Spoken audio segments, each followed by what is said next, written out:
So, the Foreign Office. Enter the Foreign Office. Here, somewhere amid the onion-domed minarets and great copper pagodas. Yes, wait, we've already seen this one. What, they spend more? Can I not just get back in?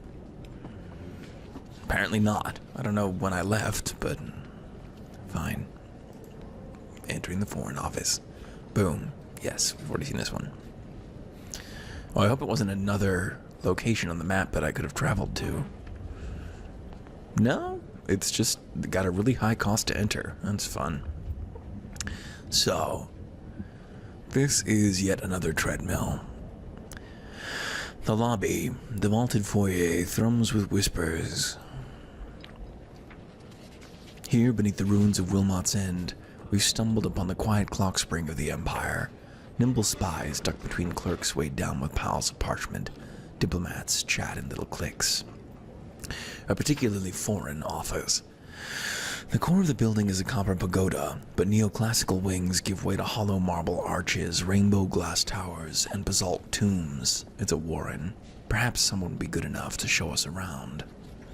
The wisdom of Mr. Huffam. Why, it's Huffam, the noted newspaper editor. He has a young and wide-eyed reporter in tow. A little eavesdropping is in order. Two major departments in the Foreign Office. They both have grand titles, but down here, they're known as the Face and the Teeth. The Face furnishes diplomats, mediates foreign travel, and looks after dignitaries from overseas. The Teeth concern themselves with matters of intelligence and the resolution of diplomatic incidents. Most of the people you see here are from the Face. The Teeth tend to be dispersed abroad, or larking about in Wilmot's End, or in the chapel. Let's go upstairs. If you hear a strange noise up there, don't look. Try again. No, we're going to try all of them, of course. The diplomats of the Face. The department known as the Face deals with diplomacy and other overt services. Can we make a good impression? A civil servant regards us over a sheaf of manila folders. He has the air of a man trying to recall a popular tune.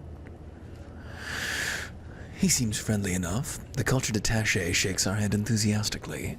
Good Lord, it's you. You wrote that opera, didn't you? A splendid work, I thought.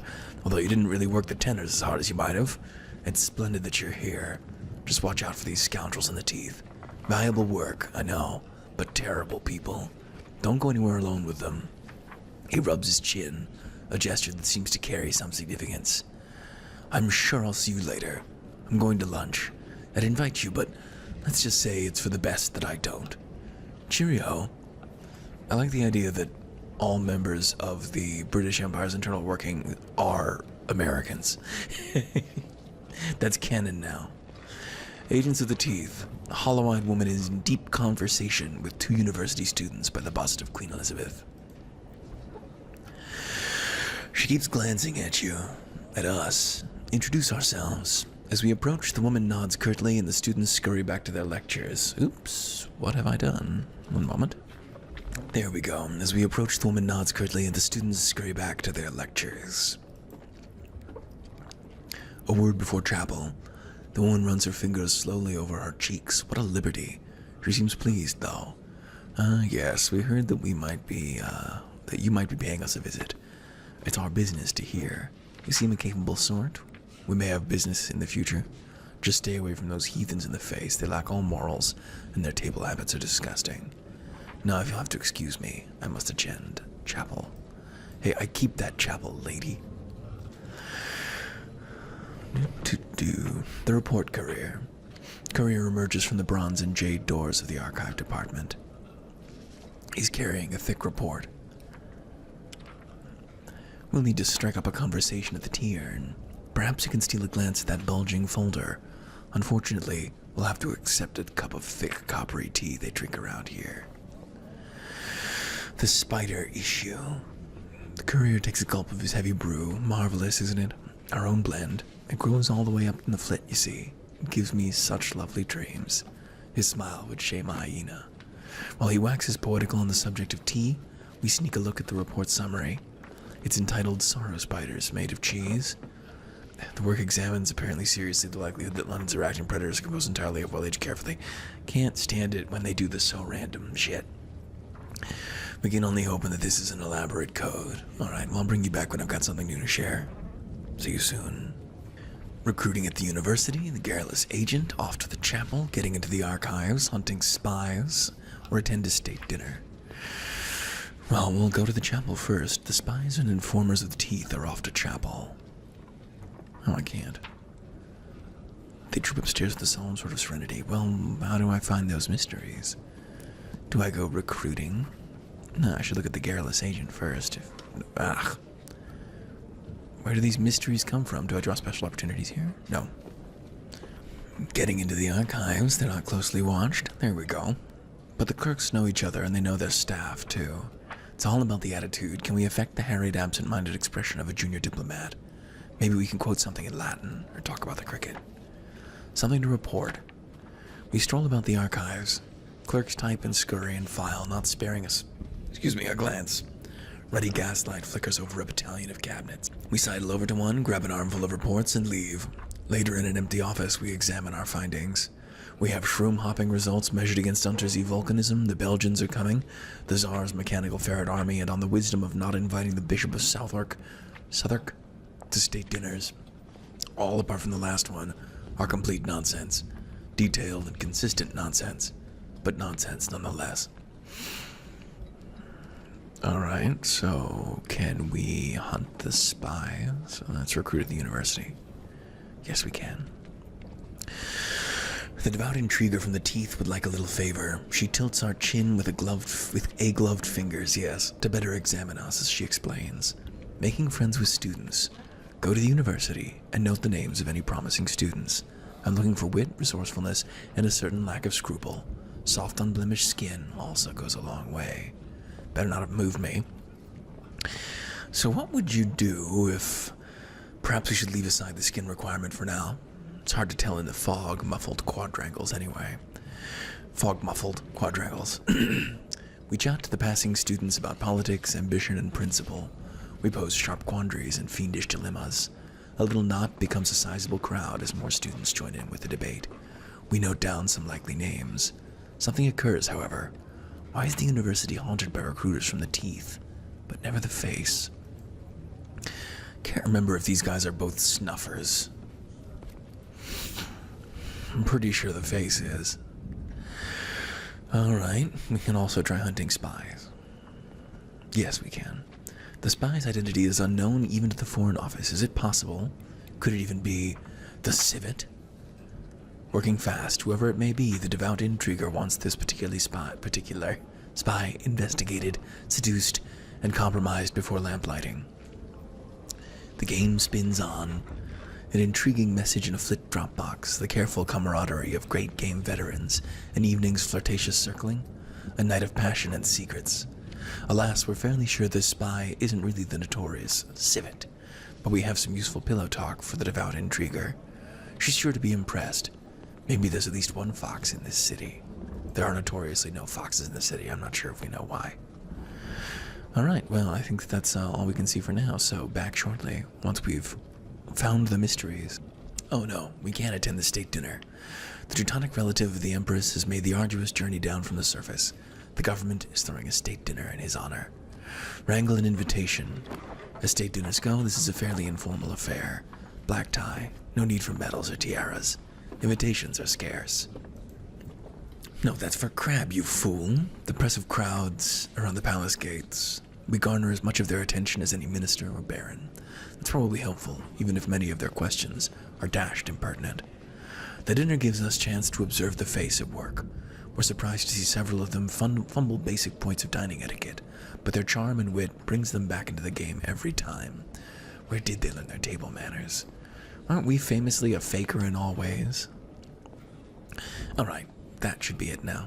Back we've got more options. Here we are, the manifestation of promise. This is what we're looking for. Junior agents of the face and teeth are racing down the vaulted foyer, sending hapless clerks sprawling. When we do not have successful terms as governor, working toward a foreign post. Junior agents, yes, sending hapless clerks sprawling. Everyone wants to be the first to tell us. The veteran privy councillor is waiting for us in the Copper Pagoda with a large envelope. No, not yet. We're going to have to go around these. There are certain things to be to be seen.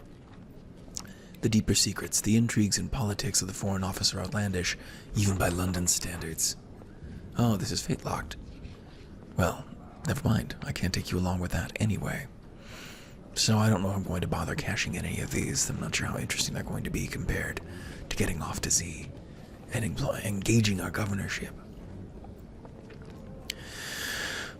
The veteran Privy Councillor thoughtfully runs his thumb over the wax seal as we enter the pagoda. Ah, there you are, Governor. Governor of London's only colony. The junior agents of the Foreign Office crowd into the Copper Pagoda to observe. The veteran Privy Councillor smooths his brow, smiles at them obligingly, and ceremonially waves the envelope. What a pleasure it is to see you again, dear friend, and how happy I am to grant you this honor, the governorship of Port Carnelian. We followed your career with pleasure in court. Indeed, reports of your deeds have been music to our ears. The council laughs.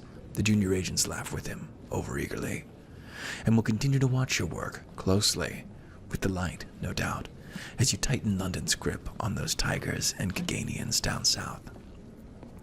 With a flourish, the veteran Privy Councillor cracks the seal and presents us with the official papers. With a final congratulatory handshake and a forced smile at the agents, the veteran Privy Councillor departs. The agents swarm us.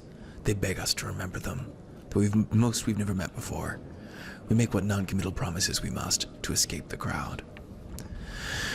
And so we need to go to Port Carnelian to begin our term of office. That said, though, I kinda would like to wait for that Clay fella to get back to us, even though I'm not entirely sure that we can see more than one destination at Z on a single outing. You know, why don't I go check on that? No immediate response on the IRC, so I will, where does that leave us? It leaves us not wanting to leave London just yet. It also leaves me not wanting to... Oh, there we go, got an answer. I can indeed go from location to location, and there are no stories from London that are continued in the Iron Republics, so I have every reason to wait on the Clay dude to get back to me with the maps, and make sure that I've got my earnest for the Iron Republic, and then we can go on a world tour of the entirety of the Untersea. It'll be just like we were playing on the Sea again, except take way less long, at least for you. For now, I guess I'll re-explore the mysteries of the Foreign Office. Might as well get a nice survey here. So I'll be back soon, once I've got something to cash in with. The deeper secrets, the intrigues and politics of the Foreign Office are outlandish, even by London standards. Kind of surprised that we could do that one again. Oh no, yeah, that's the Fate one that I can't bring you guys along for. So let's just clear out the other ones. We can do this in a single day, I think. The press and the Dutch. The devout intriguers having a screaming argument with the diplomat from the face. We hear, or I'll feed you to the saint on the roof before she turns to us. Off to see a gentleman of the press. Fearful little unbred oik. You shouldn't have to deal with people like that. Anyway, I have a little something for you. See what Huffam knows about the Dutch. His sources are, alas, often better than ours. A chat with the old goat. We present our Foreign Office credentials, and a doodling sub-editor shows us into a meeting room. Oak panels, thick velvet curtains, and wine from the surface. Mr. Huffam certainly isn't short of a few echoes. Everyone's busy. We stand at one side and enjoy a breathless half hour in the newspaper business. Mr. Huffam endlessly alters tomorrow's front page. Editors grapple with the eternal balance between infuriating readers and upsetting the status quo. Somebody quietly questions the truth of an article. It's fascinating stuff. Once he's put the edition to bed, Mr. Huffam finds a few minutes to speak to us. The Dutch, you say, they're further ahead in correspondent matters than most of the other surface powers. I couldn't say they have a notable scholar yet, but certainly several promising students, and they know their ways around skin and ink, if you catch my meaning. Very well. Take that carousel a couple more times, and we'll have exhausted the non-fate-locked parts of this. And then I think I know where we're going to go next. But we'll wait to see about that once we're there. Back shortly. The Ministry run at 8 o'clock. Sweating clerks load their reports onto a steel chest large enough to hold a corpse. Out on the street, black-clad special constables guard official carriages. Escort duty. A senior diplomat and a veteran spy collar us beside the bust of Lord Palmerston. Would you mind accompanying this month's reports to the archives in decency? Sure. On the Infernus with it. We leave via the secret gate onto Burleigh Street.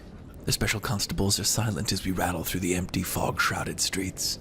Enormous spiked iron gates open for us in our little convoy, and we come to a halt inside the endlessly scrubbed yard of the Ministry of Public Decency. As we dismount, an acid-spewing wagon rattles past to deal with a dangerous graffito. The wheels barely miss our feet. The special constables escort us to see Mr. Pages, the master who runs the ministry. A sergeant warns us of the terrible fate awaiting anybody not on their best behavior. The office of Pages is up 6 flights of stairs. We can hear music from within. We knock and enter. It's not a flautist. Mr. Pages is a clockwork contraption that plays music. It switches the thing off as we approach, swaying a little. It seems flustered. Ah, the report from the Foreign Office. Most alacritudinous. Stack them on the wood cider, if you would. I shall read every last verbode in person, of course. It is nothing less than my duty. Is it Giladite in here? Perhaps I shall have an infernus lit. A big, blazing infernus. But there is no coal? Oh, what to do? What to do? Off you go now. Tell the FO to keep up the good laborations. We pocket a few small texts on our way out. Oh, nice. That's a ton of prescribed material for 14 actions. That's, or like 16-ish actions. That's solid. For sure. There's something I want to show you. I'd forgotten. I saw fan art of the Masters on Twitter the other day, and it was wonderful. Let me find it and the wonderful person responsible for it. Here they are, Kindleworm. Kindleworm, you're wonderful. Look at those bats. Look at those bats. Ah! 6-fingered bats. Cups and mirrors, I guess they said. Is there a full version? Can I reach one? Yeah, that may be the full version. And it is glorious. They should kiss. That's my opinion. That's all. Just thought you guys might like to see that. Should follow this Kindleworm person. They appear to be a marvel. There's me commenting. Cutest devil space bats ever. Yes. Alright. Anyway, that diversion aside, I can now only think of that when I interact with the Masters. So, onward. The Devout Intriguer's Itinerary. Every Wednesday afternoon, the Intriguer leaves the Foreign Office for several hours. Where does she go? Another way. The Devout Intriguer is an exceptional agent. It would not be wise to follow her personally. Perhaps we can piece together a route from passers-by and shopkeepers. Unusual appetites. Takes a month of Wednesday afternoons and too many questions and hints to recount, but eventually we have enough information to put the pieces together. The Devout Intriguer takes tea with the Bishop of St. Fiacre's each Wednesday, in the Bishop's private chapel. After the meeting she goes shopping. Our quarry favors the most expensive of candle shops, suppliers of the apiary trade, and dealers in exotic birds. She also goes to meet a scar-faced man in Galer's Hessian. They rendezvous near the dirigible docks, and she takes a package from him. Audacy on her is growing stout. Why are we spying on her? Just habit? Fine. Yeah, she's clearly a snuffer. Onward. Well, maybe not a snuffer, but certainly someone from the Carnelian continent, and they all snuff down there.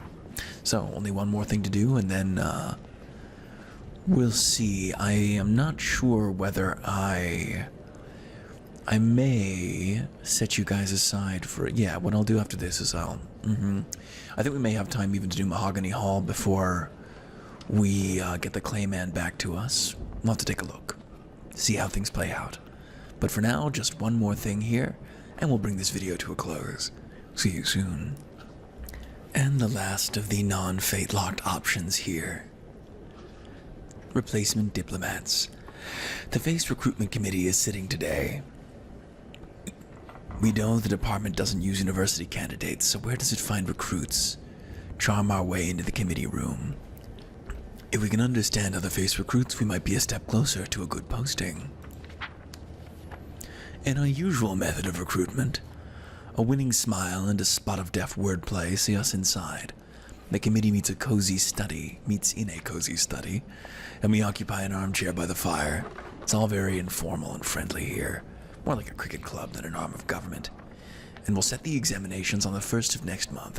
Now, I believe Mr. Druthers has some good news about the choir fund. We take in the proceedings. Over the next few hours, a picture emerges from the cigar smoke. The face selects its candidates very young, and usually from poor homes. Many are street urchins, or the children of the working folk in Spite and Wolfstack. Curiously, shut up. Curiously, one of the most important criteria is a good singing voice. There's an event in each child's selection process called a performance, although they talk artfully around the details. If the performance is successful, the child is educated and shaped for service. This has been going on for years. It's beyond queer that London's diplomats, to a man, came from the city's gutters. And what does that say about our chances of a posting? Onward. I have to say that the 450 prescribed materials feels like the best reward of any of these. And that's it. We're done. Nothing else to see here. We've completed our business, at least as far as I can bring you guys along for, here in the Foreign Office. Next up for you guys, maybe Mahogany Hall, or maybe a trip across the Untersee. We'll have to see. Soon.